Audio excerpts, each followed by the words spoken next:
Por exemplo, tem histórias de missionários, né, que nós conhecemos, que quando chegam no aeroporto de um país como a Índia, surtam. No outro dia já tem que ir embora, não conseguem Nossa. ficar. É, é porque a missão não é baseada na emoção, ela é baseada no chamado de Deus. Sim. Então você tem que estar disposto a morrer pela E tem causa. uma galera que vai na emoção Tem e. muitos que vão na Tem. emoção, não aguenta. Bate foto, faz vídeo, vou postar. Cara, isso não é missão, meu. Isso é excursão, né? Isso é excursão. E quando eu botei os pés ali, mano, que eu fui no primeiro templo, eu nunca me esqueço, o templo dos ratos. Eu chorava que nem criança, mano, quebrantado. Eu senti a dor do coração de Deus. Eu senti o clamor Sim. dos povos perdidos, sabe? Tu sente as densas trevas. Eu falei assim, meu Deus. Quando eu cheguei no Rio Ganges ali, mano, eu não conseguia. É muito forte. É terrível. O mundo sem Deus. Jesus falou, né? Eu sou a luz do mundo. Quem anda comigo não vai andar em trevas. Luz, trevas é a ausência de luz, né? E nós somos chamados para ser representantes dele na terra. Sim. Então, se a igreja não avança, o diabo toma conta. Então, esses povos, eles são literalmente dominados pelo poder do diabo. Sim. Então, eu senti que meu lugar era nesses povos. Então, eu precisava sentir, né? Sim. Então, a gente começa hoje, né? Depois de aí andando, vivendo no país, a gente tem que ter uma estratégia. Porque eu não creio que Deus trabalha da mesma forma com todo mundo, sabe? Eu creio que cada ministério tem que ter um jeito de Deus agir. Então, como nós estávamos nascendo, nós não sabíamos como começar. E nós começamos a orar a Deus. Como que a gente começa? Deus, como que a gente começa? Nos dá direção. Por exemplo, é muito legal. Se a gente está na rua, tu não pode pregar, mas sai uma criança correndo, te abraça, a pessoa vem, e aí tu pergunta, tu sente o Espírito Santo pedir para perguntar, né? Você é cristão? Só, como é que tu sabe? Assim, a gente estava orando para encontrar um cristão aqui. Tu vê. uma Assim. criança. E às vezes acontece. Né? Tu esbarrar na pessoa e tu, posso orar por ti? Eu tava precisando de uma oração. Já aconteceu várias vezes. Esse dia eu tava numa região, numa cidade de 4 mil anos, lá no Uzbequistão. Tava numa feira. E nesses lugares não pode pregar na rua. Cara, mas se Deus manda, não tô nem aí. Né? Na Índia pode pregar na rua? Mano, eu acabei de voltar da Índia agora. A Índia tá bem complicado. Bem complicado. Pode, mas hoje o risco de morte tá bem grande. Bem grande. O primeiro-ministro, o Prime Minister, né, o primeiro-ministro ali, ele tá com... Tá bem triste. Todo dia eu recebo vídeo e... quer ver, ó? Ele tem uma Depois eu declaração mostro. que queria. Que é exterminar todos os cristãos da Índia. Nosso país é hindu, a gente vai exterminar. Tá, eles são o que lá? Muçulmanos? Hindu. A Índia é 100% hindu e tem um pouquinho de budismo também. Mas a maioria é hindu. Hindu crê nas Vedas. O budismo seria algo muito predominante lá. Não, o hinduísmo é fortíssimo. O hindu crê nas Vedas, nos contos.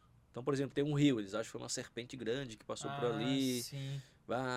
São as Vedas, né? A Índia tem mais de 4 milhões de história, né?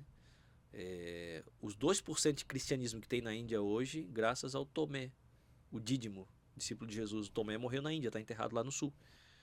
Lembra de Tomé? Aquele que duvidava de tudo? Que massa. Ele morreu na Índia, morreu com os Brahmas. O Tomé tava, eu tive lá nessa região. O Tomé estava no rio, ele chegou na beira do rio, né? E ele viu o povo adorando. Se você for um dia na Índia, você vai ver, tem vídeo, né? Eles entram no rio e começam a jogar água para cima, assim, para adorar os deuses. É um ritual deles. E aí a história conta, né? Isso aí quem me contou foi um pastor lá na Índia. Que ele chegou e parou na beira do rio e começou a orar. Jesus, como é que eu vou falar de ti para ele, Senhor? Como que eu vou falar, Senhor? Aí o Senhor falou para ele assim, ó, entra, oferece uma adoração como eles estão fazendo. E disse que o teu Deus recebe a adoração, o Deus deles não. Aí ele entrou com água por aqui, como eles fazem, assim, vocês estão adorando quem? A gente tem, no caso eram os Brahmas, né? Sim. Os nossos deuses. Mas eu tô vendo que eles não estão recebendo, né? Porque você joga água para cima e a água cai. Agora o Deus que eu sirvo recebe a minha adoração, porque ele é o único Deus vivo, o único e verdadeiro. O nome dele é Jesus, o pai começou a pregar. Como assim? Que Deus é esse? É o único Deus verdadeiro. A gente nunca ouviu. Mas Deus recebe a oração, quer ver? Daí ele fecha o olho e fala assim, eu glorifico o teu nome. Ele joga água e a água evapora. Na frente dos caras. Os caras começam a chorar e se converte toda a aldeia. E assim começa o evangelho na Índia. Depois ele é morto, né? Sim. Depois ele é martirizado na Índia. Mas o Tomé começou o evangelismo. Né? Já passou muitos missionários ali, né? Na Índia.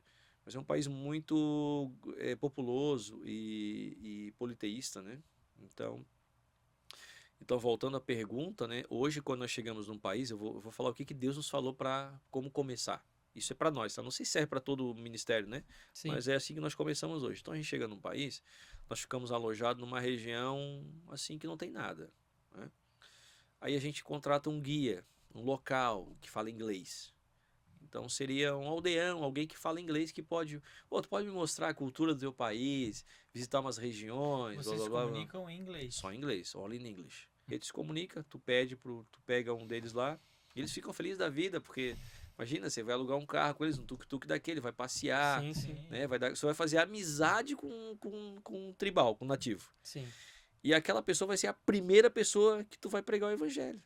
Então, por exemplo, eu pegava um Dalit, sabe aqueles caras de bikezinha que bota você atrás? Então eu sempre pegava o mesmo pra ir na feirinha. E ele falava inglês sem eu pregando o evangelho pra ele. Pregando o evangelho pra ele. Esse cara falava. Então começa assim, Devagarinho, devagarinho. fazer amizade, coisa e tal. Eles perguntam tudo do Brasil, como é que é o Brasil. Por incrível que pareça, o Ronaldinho é conhecido no mundo todo. É. Brasil, Ronaldinho, Pelé, é incrível, né? Hoje o brasileiro é muito bem aceito nos países. Sim. E aí eu lembro que eu comecei com ele, né? E eu vi que ele tinha Tadinho, ele vive doente, né? Daí eu falei assim, eu posso orar por ti? Eu sirvo um Deus que tem poder para curar. Porque os sinais são o cartão de visita de Jesus. É um mecanismo, né? Se não houver sinais, infelizmente eles não podem crer. Não adianta chegar lá com teologia, Eles com vão coaching, crer. blá blá blá, não adianta nada. Eles Tem que vão crer ser, naquilo que eles veem, né? tem que ser poder. Tu tem que estar debaixo do óleo da unção do Espírito Santo. Porque o evangelho é o poder de Deus para transformação, para salvação. Eu estava pregando esse fim de semana no Mato Grosso do Sul, depois teve um tempo de mesa com alguns pastores, eles perguntaram: ah, pastor, a gente também tem missão, assim, como é que vocês fazem missão? Não, a gente faz serviço social. Ah, daí já começa, aí já complica, porque daí aí eu falei, irmão, desculpa, serviço social não é missão. Serviço social todo mundo faz. Pois O é. islamismo faz seu serviço social. O O Estado budismo faz, o Estado faz. Você tem que pregar, claro, a gente também serve Sim, socialmente. sim. Mas primeiro Mas a gente separar, né? Missão é uma coisa, serviço Exato. social é outra. Eu sei que o pastor saiu da mesa, ficou triste comigo, mas isso não é missão, irmão. Isso não é missão. Nós vamos chamar pregar o evangelho. A salvação vem através do evangelho, através do Senhor. Sim. E aí eu comecei a orar com ele, o cara foi curado. Meu, quem é esse Deus? Aí eu tenho que explicar tudo, né? Ele falava, quem é o teu guru? Que guru é esse? Você, ó, meu guru é poderoso. Meu guru deu a vida por mim. Como assim? Ele morreu por mim. Como que ele morreu por ti? Todos os nossos deuses pedem sacrifício de nós. A gente é que tem que sacrificar. Mas o meu guru não, ele sacrificou por mim. Morreu no meu lugar. Ah, então ele está morto. Não, essa é a melhor parte. Depois de 3 dias ele ressuscitou. Como que ele ressuscitou? E aí, à medida que você prega o evangelho, o Espírito Santo vai quebrando. Porque o Espírito Santo convence o pecador do pecado, Sim, da sim. justiça e do juízo. Então tu prega e o próprio Espírito vai quebrando. Pá, pá, pá. No final o cara tá chorando, eu quero esse guru, eu quero esse Deus. Blá, blá. E a gente começa. Entendeu? Não é um choque, um medo pra eles de estar ouvindo uma palavra Não. qual é proibida Não, lá pra eles? Não. O povo ama a mensagem da salvação.